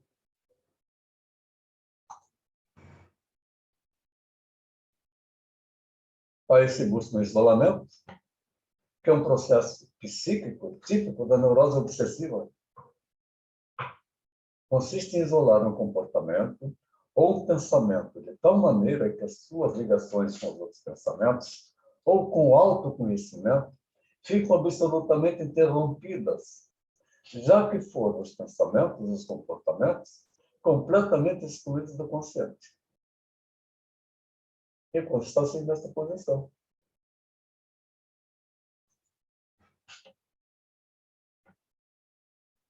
É uma formação reativa, é um processo psíquico que se caracteriza pela adoção de uma atitude de sentido oposto a um desejo que tenha sido recalcado, constituindo uma reação contra ele. É o processo psíquico pelo qual o impulso indesejável é mantido inconsciente por conta de uma forte adesão ao seu contrário. É quando um casal entra numa discussão, numa briga,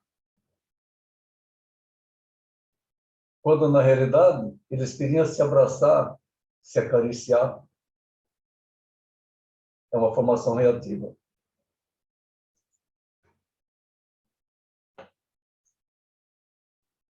O mecanismo de compensação é o processo psíquico que o indivíduo se compensa por alguma deficiência pela imagem que tem de si próprio, por meio de outro aspecto que o caracteriza e que ele, então, passa a considerar isso como um trunfo. E aí, na expiação, é o processo psíquico que o indivíduo quer pagar pelo seu erro imediatamente, que nós já falamos agora há pouco. O castigo pelo superego. Eu tenho que pagar pelo meu erro. Na expiação, em uma delas, pode aí se manifestar pensamentos suicidas e pode até ter atos suicidas.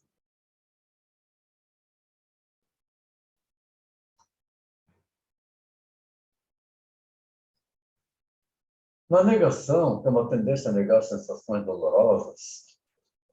Ela é tão antiga quanto o próprio sentimento de dor. negando a sua dor, negando o seu desejo. Nas crianças pequenas é muito comum a negação de realidades desagradáveis. Negação que realiza desejos e que simplesmente exprime a afetividade do princípio do prazer. Nega o princípio do prazer. Quando na realidade a neurose está sendo provocada porque não está atingindo o seu princípio do prazer. Aí introjeta, introjeção, originalmente, a ideia de engolir um objeto exprime a afirmação. E como tal, é o protótipo de satisfação instintiva. E não de defesa contra os instintos. No estágio do ego prazeroso, purificado, tudo consagrado e introjetado. É muito bom o exercício da prática de yoga, de kundalini, assim por diante. Mas, se ficamos obsessivos com isso, torna-se um processo de introjeção. Pensamos, sentimos e agimos de acordo com as memórias que vamos formando no decorrer da nossa existência. E assim nós vamos construindo a nossa personalidade. Os objetos sexuais derivam de objetivos e de incorporação. A transferência, minha gente, é a base de qualquer técnica analítica. São os instrumentos principais comuns a todas as técnicas. Então, sessão de análise é transferência. Desta forma, qualquer técnica usada, esta sempre precisa levar em conta a competir com as forças inconscientes que resistem ao tratamento. Então, nós sabemos que isso está sempre se manifestando. Em determinado momento, nós vamos encontrar uma forma de que isso seja colocado para fora. Porque o processo de análise não existe um prazo. O analista precisa neutralizar a sua ansiedade, o seu desejo de produzir um efeito. Ele não tem obrigação de produzir um efeito. Ele só precisa fazer a sessão de análise. Fica tranquilo com isso. A técnica é associação livre. Desde o primeiro módulo. Ouvir, ouvir, ouvir e ouvir. Esse é o trabalho do analista. Lógico que coisas vão acontecendo, mas só pelo fato de ouvir, ouvir, ouvir, ouvir, como eu falei agora há pouco para vocês, do guitarrista, que hoje foi 20 minutos além do horário que eu deixei, que não tinha outro compromisso, eu só ouvi. Foi muito terapêutico para ele. Sem nenhuma pontuação.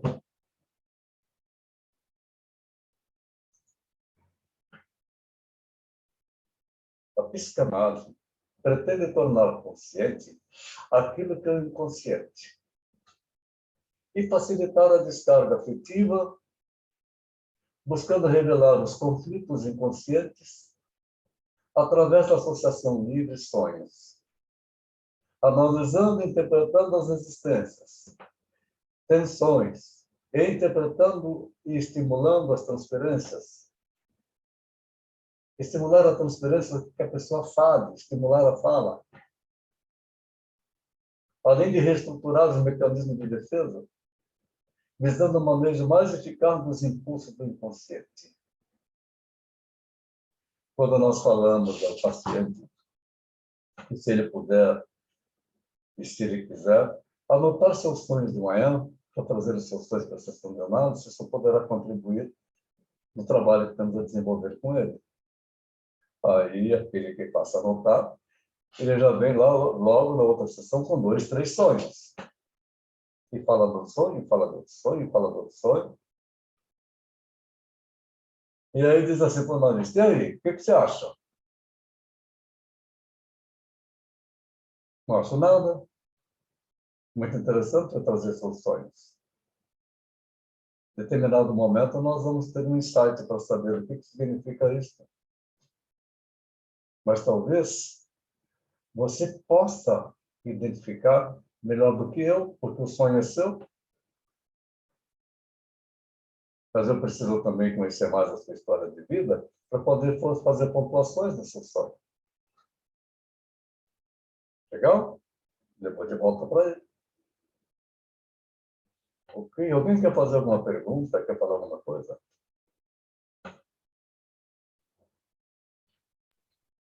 Estamos chegando ao final do nosso encontro de hoje.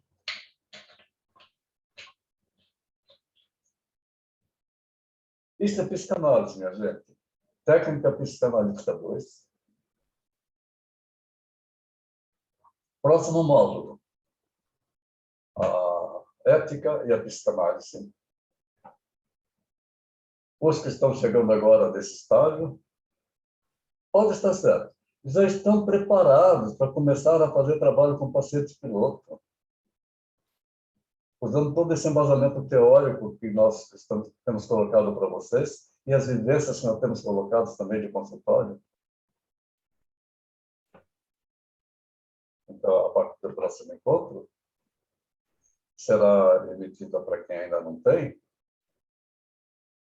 uma habilitação para trabalhar com pacientes piloto. Cecília está aí, Cecília estava recebendo, Cecília. A Raquel já está trabalhando, a Raquel é formada. E o Álvaro também, como ele agilizou bastante, ele fez pacotes diferentes, ele já está também trabalhando com pacientes piloto. Não é, Álvaro? Já tem a habilitação. O Álvaro está chegando na reta final, daqui a pouco termina também o artigo de conclusão, a TCC. Aí só tem que completar o número de sessões realizadas com pacientes piloto, supervisão, para receber a certificação final. Legal, né? Isso. E esse é o desejo de todos. Não é fácil, não, porque são 2 anos e 2 meses de aula, e ainda 18 sessões de análise pessoal, 36 sessões de análise pessoal, 36 sessões com pacientes piloto, 18 sessões de supervisão. E concluir todos os trabalhos.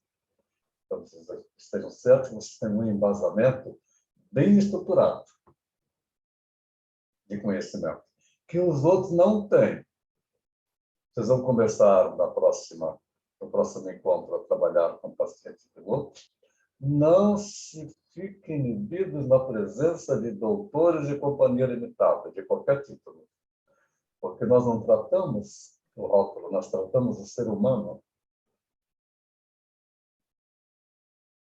E esse é o objetivo da psicanálise. Professor, antes de concluir, já que a gente está falando de técnica psicanalítica, como é que funciona, por exemplo, um paciente encaminhado por um psiquiatra, quando algumas questões precisam ser pontuadas? Por exemplo, aquela questão que eu coloquei hoje, do meu paciente que tem toque, que tem ansiedade, que tem várias questões, e mencionou o fato de que, ao andar na rua, tem sempre a sensação de que está sendo perseguido. Então, ele coloca o fone para se sentir protegido. Aí, alguns fatores que ele não levou para psiquiatra, mas que ele mencionou que a próxima pessoa que ele falou para o pai, a questão dos pensamentos suicidas, e que a próxima pessoa para quem ele iria falar seria para a psiquiatra, que ele não tinha falado ainda para ela. Comentou comigo e não falou para a psiquiatra ainda. E aí essa questão da perseguição. É interessante intervir com a psiquiatra e mencionar o caso, ou deixar que ele faça? Como é que funciona essa forma de a gente trabalhar em conjunto com os médicos? Não sei se é nesse módulo que a gente... O psiquiatra que encaminha para o psicanalista, ele precisa ter uma noção do que é psicanálise. E o psiquiatra sabe que a medicação não vai resolver o problema. É remédio para dor de cabeça. E que a terapia poderá reforçar o ego da pessoa. A pessoa poderá aprender com essa deficiência estrutural que ele tem, que é uma patologia. que é chamada esquizofrenia, mania de perseguição. Para trabalhar com um paciente esquizofrênico, nós só temos que entrar no mundo dele. Jamais dizer para ele que isso não existe. É ouvir, ouvir, ouvir. Determinado momento que ele pedir, o que eu posso fazer? Sim, você pode fazer alguma coisa. Você não se incomodar com os que estão te perseguindo, eles vão perder a força. Enquanto você se incomodar com os que estão te perseguindo, eles vão continuar te perseguindo. Você lembra daquela aluna da odontologia esquizofrênica que tinha essa Sim, sim. perseguindo, que tinha câmeras em tudo quanto era lugar? Ela fugia, saía correndo. Certo, mas aí tem a questão de que precisa o diagnóstico da esquizofrenia, não? De quê? Da esquizofrenia. Que Caso venha a ter, precisaria de um diagnóstico, né? Não, mas o psicanalista não dá diagnóstico. Eu sei que o psicanalista não dá, mas viria um diagnóstico de um médico, né? Sim, o psiquiatra ele pode diagnosticar, ele dá o diagnóstico, ele vai dar a medicação para trabalhar isso, né? O inibidor Sim. Na verdade, ele começou a psicoterapia porque por indicação do psiquiatra, mas também a psiquiatra não sabe que ele está trabalhando psicanálise, né? O meu questionamento em que momento deve haver essa troca, né, entre psicanalista e psiquiatra? Nem sempre. Nem sempre. Hã? Nem, Não ouvi. não, nem sempre tem que ter troca. Ele recomendou que ele precisa fazer terapia psicanalítica. Isso não quer dizer que tem que ter troca. Não, ele recomendou psicoterapia, não a questão da psicanálise em si, Terapia. né? Ele sabe o que é psicoterapia. Psicanálise é psicoterapia. Mas não tem que ter troca. Certo, entendi. Você segue, você faz o papel que você representa de psicanalista. E você não tem que passar para o psiquiatra a respeito dele de forma alguma. Tanto que o psiquiatra também não vai passar para você, porque ele conversa com ele. Não é ético. Entendeu? Fica mais tranquilo agora? Sim. Tá bom, querida. Algo mais? Então, vamos lá de novo. Olha o Freud aí falando para nós aí, abrindo o olho assim. A associação livre, a transferência, a interpretação são elementos essenciais da teoria freudiana, que são utilizados na técnica psicanalítica de passagem do inconsciente para o consciente, através da interpretação do que está reprimido no paciente, trazendo para o consciente.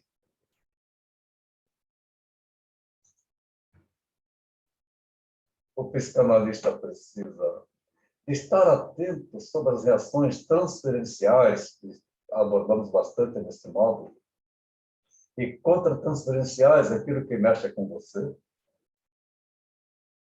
Elas necessitam desde cuidados serem trabalhados para não prejudicar o tratamento psicanalítico. O psicanalista precisa compreender as projeções do paciente sem atuá-las, as negações, todos os mecanismos de defesa, mas entendendo o papel da fantasia inconsciente na estrutura mental e interprete os mecanismos mentais da criança que ainda está vivo dentro de cada um de nós.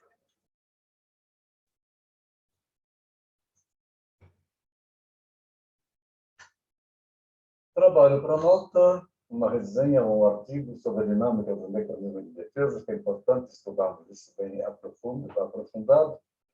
Mínimo de 3 páginas, máximo de 5 páginas. Nossa próxima aula, Ética Psicanalítica, 15 e 16 de fevereiro. Eu vou tirar os slides aqui, então, para que a gente possa conversar. Ok? Muito obrigado pela presença de vocês todos, principalmente da minha convidada de hoje, a Raquel. Mas vocês podem estar certos, mesmo já formados, quando eles fazem supervisão, e vejo que é importante, em determinado módulo, tem um módulo de execução, porque sempre tem 3 turmas em andamento, serão convidados a participar. Se tem algum módulo específico que vocês querem rever, também me informa que eu anoto. Quando chegar lá, que eu estou com uma outra turma, opa, vai participar da aula com a gente. Isso é muito legal. Muito obrigado pela sua presença, Raquel. Que bom, a sua dedicação. Vamos lá. Eu que agradeço a oportunidade de estar aqui, né? Como o Álvaro colocou lá no começo, a gente, quanto mais assiste, mais aprende e vamos seguindo, porque é importante. Muitas vezes o que a gente aprendeu lá atrás, a gente não entendeu como deveria e agora a gente vai amadurecendo, tendo outras percepções. No começo ali, o Álvaro comentou sobre o filme O Quarto do Filho, é aquele que o filho falece, né? Isso, é isso mesmo. E aí o Álvaro colocou que ali também demonstra o que eu não quero ser enquanto profissional, ou algumas situações que a gente deve refletir, e o que me chamou a atenção na época que eu assisti o filme é da importância de nós estarmos bem com nós mesmos para poder dar ao outro, né? Que quando a gente não está bem, não tem como dar. Eu estou passando por um processo de luto há 7 meses e eu venho tentando estar bem sempre para que eu possa dar e aprender e receber, né, dos meus pacientes.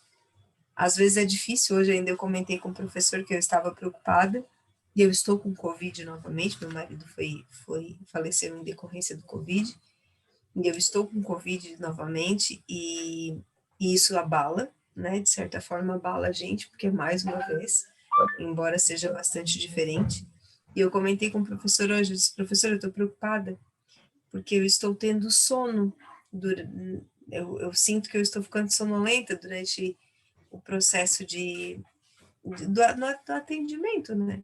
E o professor me deu a dica, cochila antes para que tu tenha energia depois, porque a gente consome muita energia para estar bem, né? Sim. A gente consome bastante energia para poder receber e dar para o paciente. Então, o que me chamou a atenção já lá na época que eu assisti esse filme foi justamente a importância de nós cuidarmos de nós mesmos para que a gente possa dar, né? Ouvir e fazer o que precisa ser feito, com excelência. Ok. Alguém mais? Cecília, alguma coisa? Eu só ia perguntar se a aula que a gente teve na semana passada é a mesma apostila que está junto com a que você mandou ontem? Sobre o Unicom, teoria unicotiana? Passada? Não teve? Ah, não. Aquela, você assistiu o Unicode também como convidada. O Unicode Ok. é o módulo 23. Ok. Você vai ter essa aula lá na frente. Você está no módulo 13. Daqui a 10 meses vai ter o Unicode.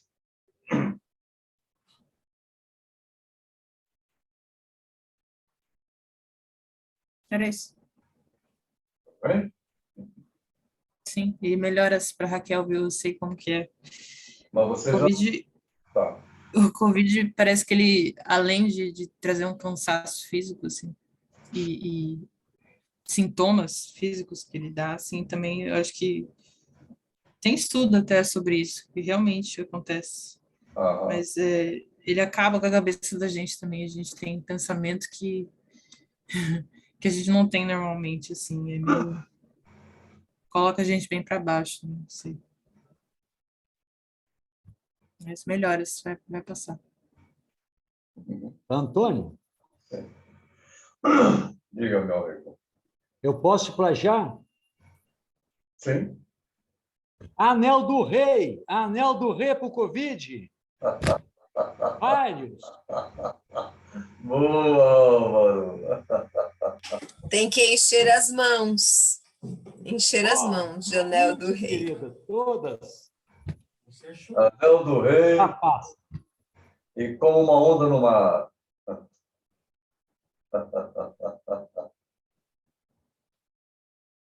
É bem isso. Legal? Muito obrigado. Obrigado pela presença de vocês, a participação de todos aí. Pessoal. Tudo é ótimo. Tchau, tchau. Tchau, boa noite. Aproveita o calor. É isso aí. Boa noite a todos. Tchau, tchau. Tchau.